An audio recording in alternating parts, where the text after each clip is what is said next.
Hello, everybody. Good to be back. I hope your weekend is going just fine. I want to continue uh, our discussion on planning this in chess, and I've decided on this particular video to analyze the position like I have been doing, but then we're going to look at two games quickly, but from both sides of the fence, so to speak. So we're going to be looking at the same plan, right? But from white's perspective and from black's perspective, and we're going to see the results of the plan as it worked out.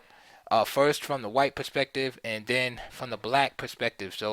Um, so fasten your seatbelts and get ready. And I hope this video helps you become a better analyst and planner in chess. So we're gonna look at this first game from 1971 from Wolfgang Ullmann with the white pieces and the Great Dane Bent Larsen with the black pieces. The game began c4, g6, modern defense from Larsen, e4, bishop g7, d4. So we see some transposition here. It's still a modern though, and this is known as the modern defense Averbach variation. Notice the difference, of course, between with the King's Indian, as this knight would be committed here already to f6, and so e5 was played. Okay, um, d takes e5, d takes e5, and queen takes queens are exchanged off the board, and this is where we're going to begin analysis. Okay, and excuse me for skipping all the theory at the beginning. Of course, this is a viable option for black. White usually has the better of it, but I don't want to take too long in the opening since this is not really an opening discussion. So I've analyzed this position right here with the queens off the board, and we're going to go through our 7-step analysis as I've been showing you in the other videos. So first, king safety. Kings are perfectly safe. 2, materials equal. 3, are there any direct threats? No, there aren't. And we, of course, we're looking from white's perspective. So it's white to move. So are there any direct threats? No, there aren't. So now we get into the positional aspect. Step number 4, open files. Right? We're looking at open files, diagonals, ranks, etc. We're just making a checklist mentally here. So we can see the D file is wide open. Also the C1 to H6 diagonal. Right? So we have this. Actually, not all the way to H6 because the bishop would be captured here. But so C1 to G5 diagonal is wide open. We also have this A3 to it's A3 to F8 diagonal, right? Of course, not all the squares are available, but the diagonal itself is open. And lastly, but not least, the 5th rank is semi-open. Okay, and these are just mental notes that you would drop down. Now, 5, as I mentioned, is a two-part analysis of pawn structure and weak and strong squares. The pawn structure is a wash. Both sides have a good pawn structure. And when we look at strong squares for white, we're looking at squares that white can use in black's territory, and conversely, black cannot use them. So B5, strong square for white in black's territory. D5 also. Okay, notice I don't say F5 because F5 can't really be utilized by white here. Although white has some influence there because black can't use it either. So this square is being contested right now. Another square is G5 that can be used. Piece can be readily placed there. Okay. On the other side, weak for white or strong for black is the D4 square. Notice that the D4 square is in white's territory, but he can't use that square. Conversely, F4 is the same way. Can't use that square. We move on to step number 6, which is also a two-part step. And we look at the center, who controls more of the center, and space. And we're talking specifically about these 4 squares, okay? Not in the extended center of C4, F4, and so on, f5 to c5, just the 4 squares in the middle, and we can see that is pretty much equal here. The reason is white, excuse me, yes, white has e4, control of e4 and d5. Black's not able to use these squares, and white is not able to use his d4 square or the e5 square. All right. If you want to give white a little plus because he has another pawn influencing the center, right? A little more influence. That's we can give white plus with the 2 hash marks underneath for a very slight advantage. But um, I would pretty much say that's an equal influence in the center. Space. All right. The space is equal on the king side, equal in the center, and white, due to the presence of this pawn on c4, can claim a little bit extra space on the queen side, but again, it's nominal at best. But just for the record, white does have a little bit extra space on the queen side. Finally, step 7, which is also a two-part step. We look at development and piece location or mobility. Development is the same. White's knight is out, black has his bishop out, and as far as piece location, again, it's pretty negligible, but you would give white the slight nod because this knight is a little more well placed, right? It has more opportunities than this bishop. This bishop is biting on granite here right now. Okay, so if you want to say which piece is more useful, you would pick this knight. All right, so with all of that said, we place all of our little pros and cons together, and we come out with the answer to our first question. The most important question is who's better, right? Is the position better, worse, or equal for white? And we come out with the conclusion that white has the slightest of advantages here. Okay, with the queens off, there's not too much piece activity. There's really no tactics available in the position. So white's advantages are definitely positional, right, and more long-term advantages than say dynamic. Okay, and this is where the danger comes in, because in these kind of positions, black can be squeezed slowly, especially by a accurate, positionally inclined grandmaster. All right, so we give white a slight advantage based on the features that we have made and that we've mentioned, excuse me. And now what we want to do is now develop a course of action. Okay, so based on the features, right, we want to dominate down this D file, right? The D file is open, right? A good plan would be to dominate down this file with our rooks, right, occupying the D5 square. Okay, so we definitely want to use these squares. D5, we want to use B5. We want to keep these under control if possible. All right, we want to retain this C1 bishop, unless we can get black to make some kind of concession. Okay, because our dark square bishop is better than this bishop. Okay, so this is a good bishop, as the pawns are on the light squares, as opposed to this bishop right here. And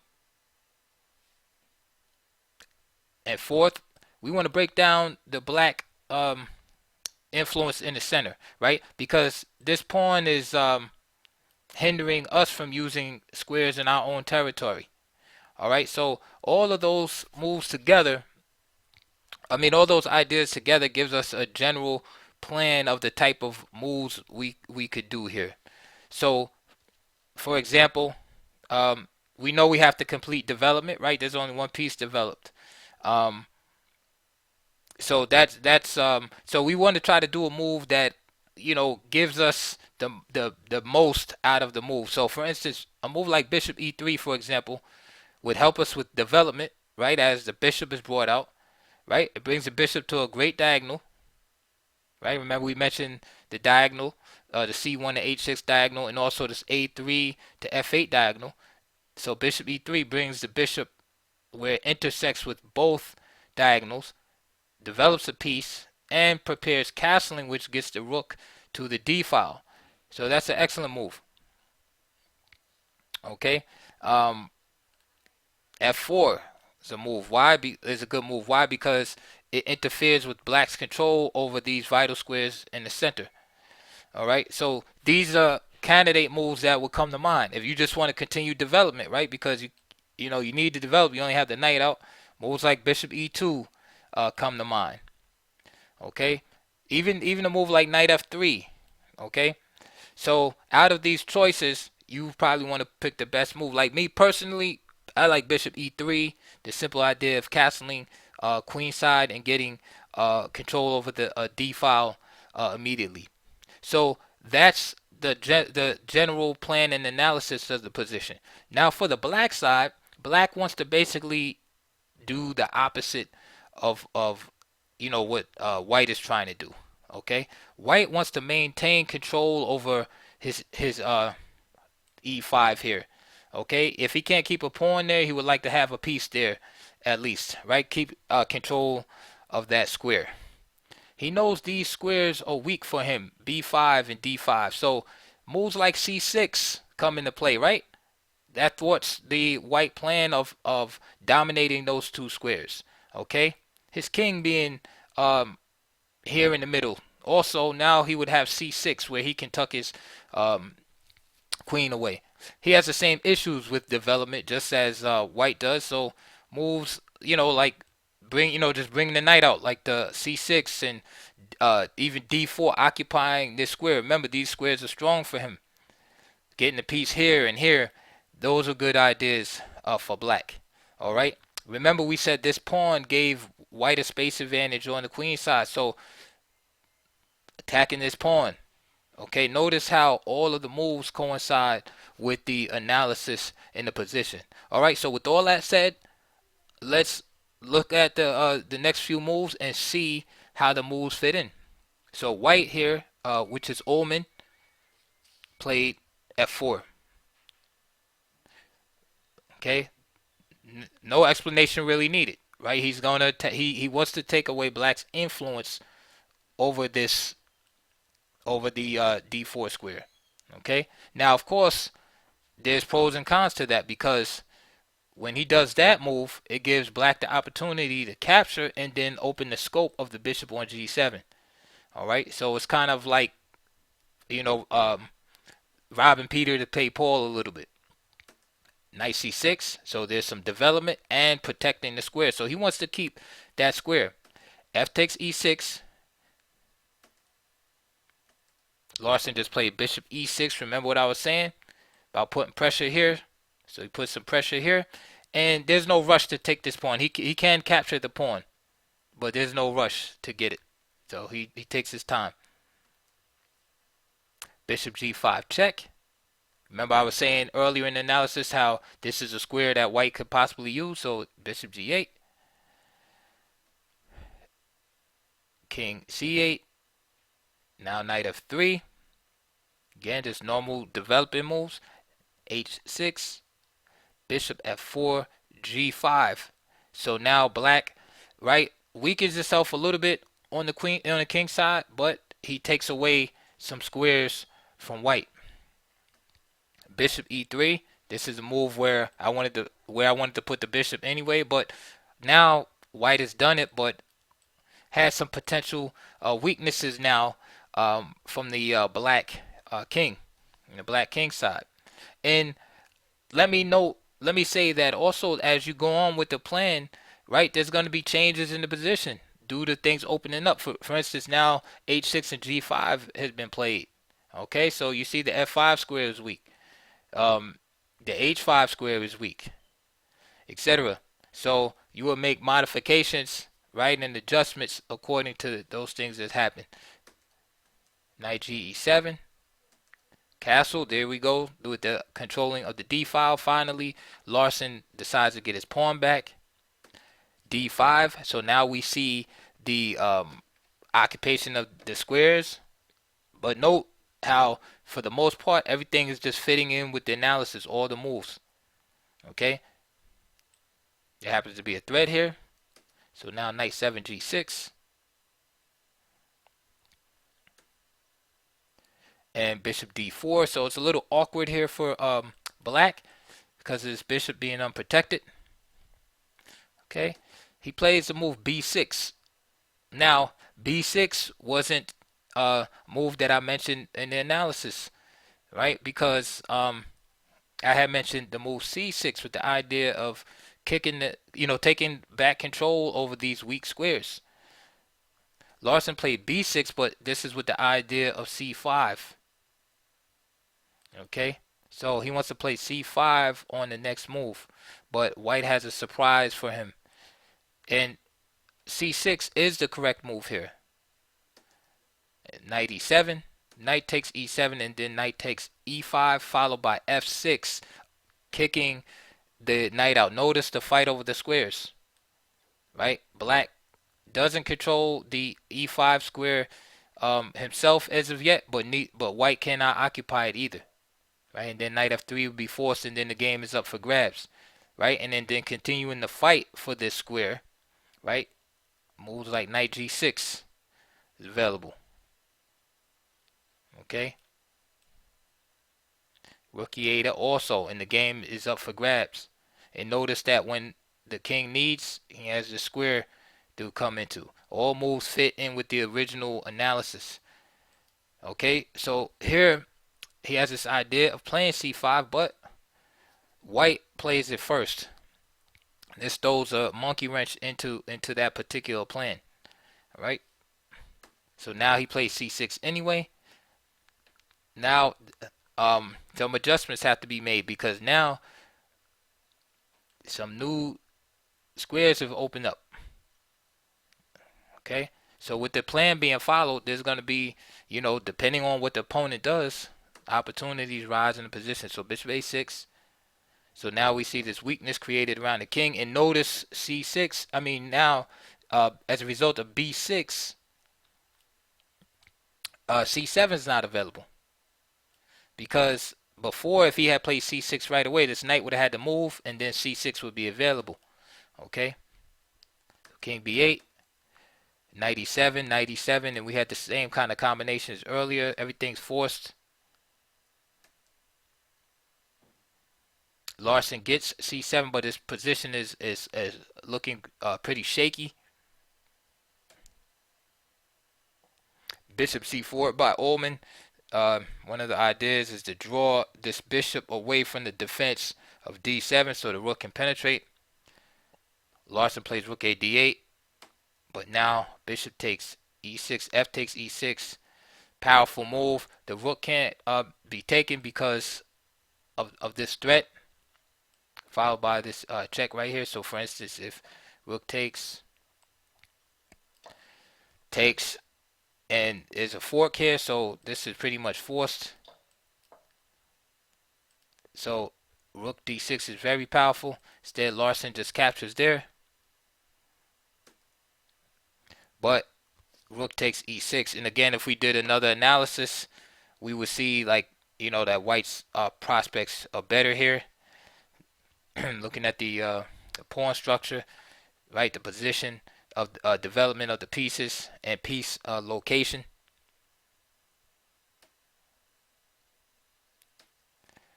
Rook f1. Actually, rook d1 is even stronger here. Again, d file domination. But rook f1, right? The f file is open. Why not?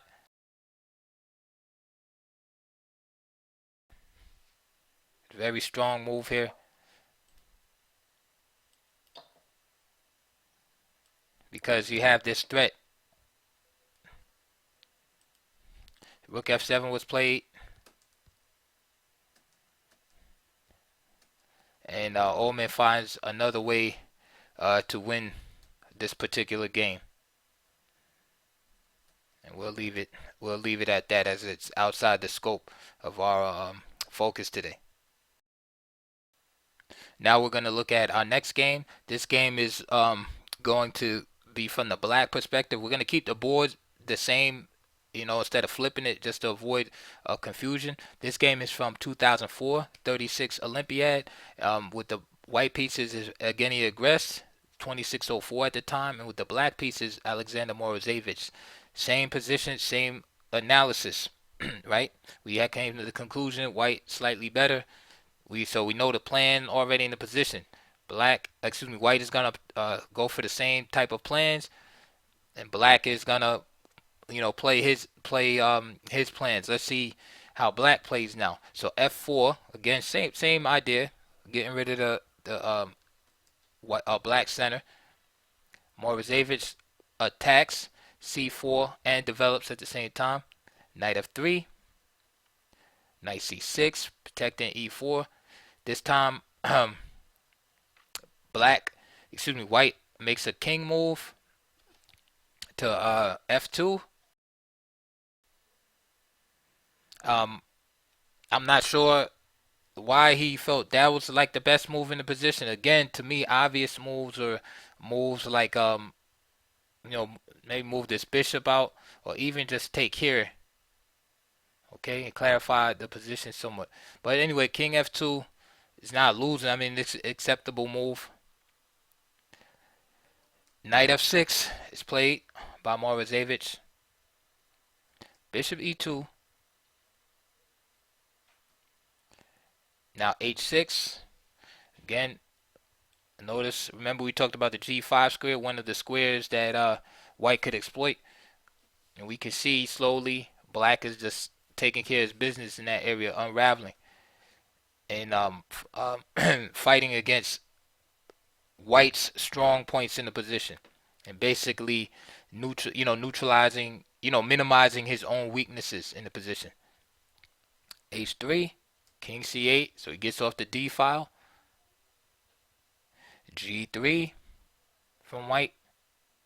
And if you notice here, white is not really following, a lot of the stuff I said as far as taking control of the d file, trying to use the d5 square, etc., etc., etc., utilizing his dark square bishop.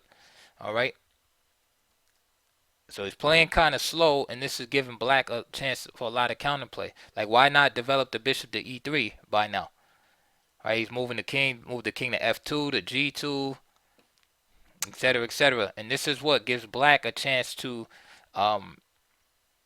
strengthen his position. So now black takes e takes f4, g takes f4, bishop takes c3, b takes c3. So now he gives up that dark square bishop, right, which was out of the game before, and he destroys the white pawn structure on the queen side, right? So now, the position is taking on some very distinct imbalances. For instance, white has the two bishops, right, but his pawns are really bad on the queen side.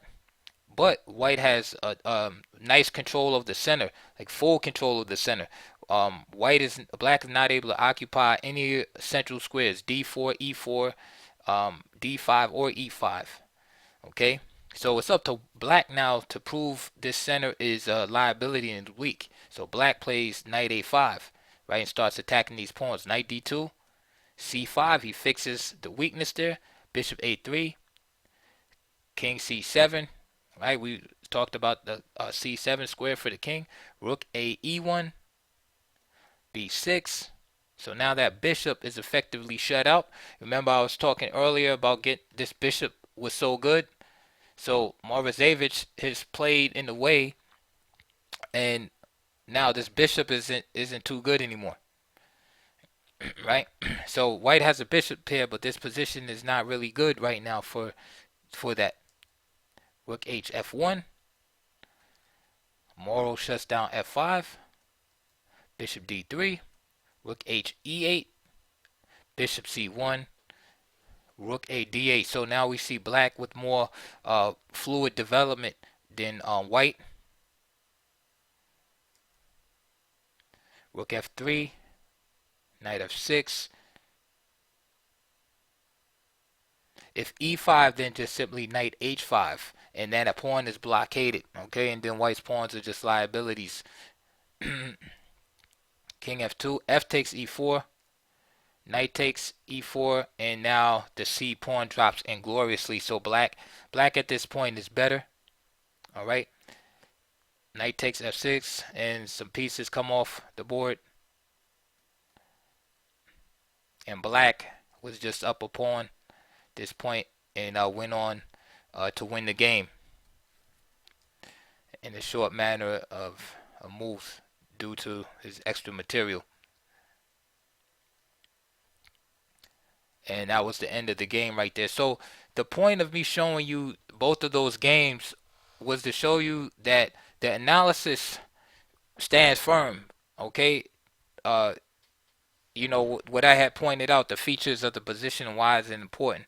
In the first game, you saw White pretty much stick to uh, the general plans that we had outlined in the first the first game, where we talked about dominating the D file, getting the bishop out.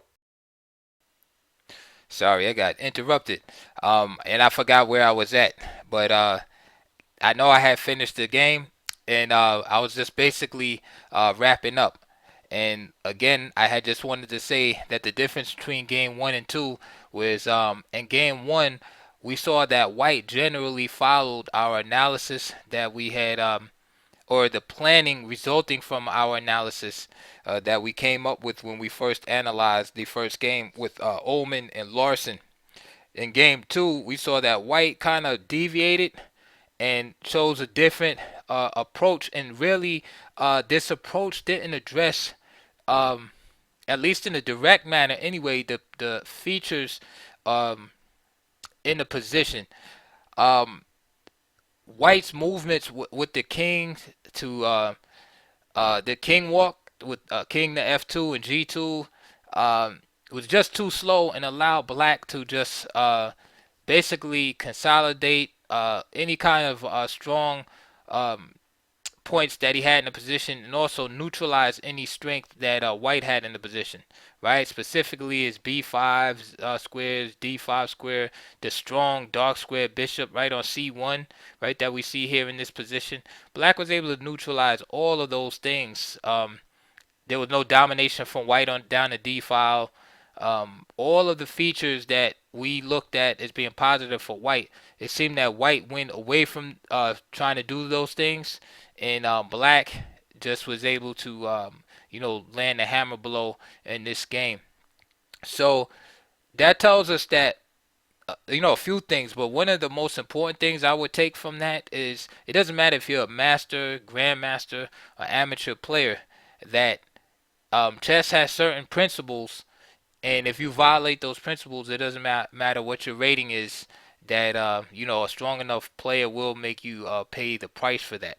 A second thing I would like to say is that for the most part, Steinitz's maxims and rules hold up.